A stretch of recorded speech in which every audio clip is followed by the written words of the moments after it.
بيقول لك الطالب ده فلتة والواد ده موهوب، وشوف المهندس الجامد ده وحلق يا جدع على العبقري اللي هناك. كل ده مش زي ما انت شايفه. مبدئيا انا غالبا هتشتم من كل العباقرة اللي ممكن يشوفوا الفيديو، بس لو انت عبقري اشتم بأدب.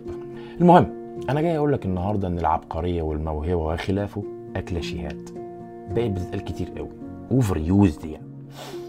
مش علشان الشخص ده خارق فعلا، لكن عشان نبرر لنفسنا اننا مش زيه فنرتاح ونبعد وما نحاولش اصلا. بس تعال نفكر بالعقل.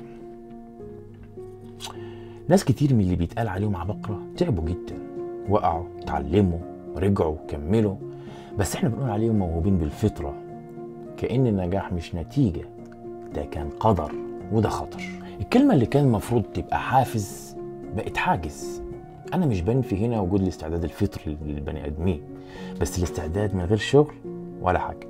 من تجربة شخصية وأكثر من مثال، كان معانا ناس في هندسة كانوا ناس عاديين في إعدادي هندسة مثلا، وهوب أوائل القسم في آخر سنة، بس لمجرد إنه اشتغل على نفسه بزيادة عن أي حد تاني. ومع إني كنت من أوائل الدفعة معظم السنين، لكن لم أكن الأذكى، لكن صراحة كنت بشتغل. كنت تلاقيني راشق في أول مدرج في المحاضرات اللي ممكن أستفيد منها، وفي اخر صف مستخبي لو الدكتور بيخوف، والمحاضره للترهيب اللي هو الغياب يعني تلاقيني ورا. ولاني في حياه كل واحد فينا محمد حسن، يشاء القدر انه يكون اذكى اللي عرفتوه، لكن كان كسول. هو صديق من الفروسات. ما تسالنيش يعني ايه الفروسات، انا لسه ما قلتلكش اسم بلدنا. عندك رامي عاشور لاعب السكواش، انا بحب السكواش وبلعب سكواش من سن 6 سنين، وهو بيلعب سكواش تقريبا مره او 2 في اليوم، وهوب بطل العالم في اللعبة. وصل انه كمان ما بقاش مقتنع بالمدرب يا راجل، لا وبيتصنف انه من افضل من مسك مضرب سكواش. معظم الناس هتشوفه هو بطل عالم وموهوب، لكن ما شافش ولا شغل باله بالرحلة بتاعته. يعني اللي عنده موهبة ما بيشتغلش هيعديه اللي بيشتغل كل يوم حتى لو بدأ من الصفر. الموهبة ممكن تكون الشرارة، بس الاجتهاد هو البنزين. فكل مرة تسمع حد بيتقال عليه عبقري اسأل نفسك، هو اشتغل قد ايه؟ تعب قد ايه؟ وقع ووقف كم مرة؟ يمكن تكتشف انك مش بعيد خالص، وانك تقدر تعمل اللي عمله. عندك ريتشارد فينمان، عقبال عندي وعندك يا رب، ام العبقرية لو حبيت تقول عبقري. نوبل موجود، 10 كتب لا 20، فيزياء، هندسة، كمية، كهرومغناطيسية، نسبية، موجود. شارك في مشروع منهاتن النووي اثناء الحرب العالمية، وكان زميل اوبنهايمر، وطبخ معاه الزيت المغلي اللي رموه على اليابان وخلصوا الحرب. ورفض وظيفة كان هيبقى زميله فيها اينشتاين، انت متخيل؟ وبعد كل ده شوف بيقول ايه الهندسة الجامد ده. اسمع يا سيدي.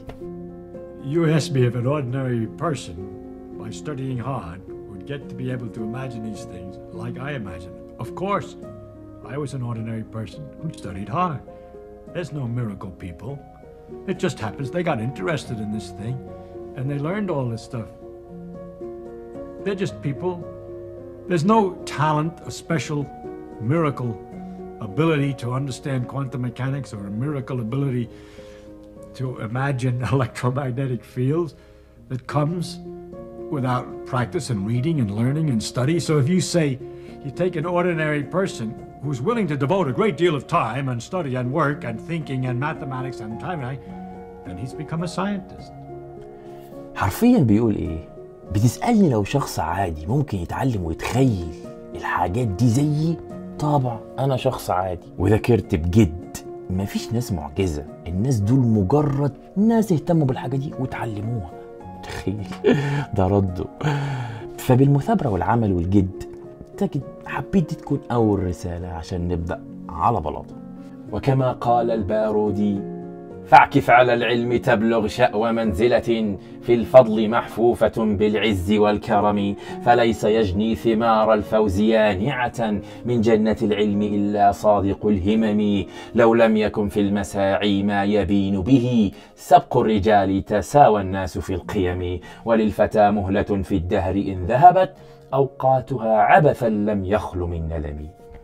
هذا ونتمنى لقاؤكم إن شاء ربي وربكم.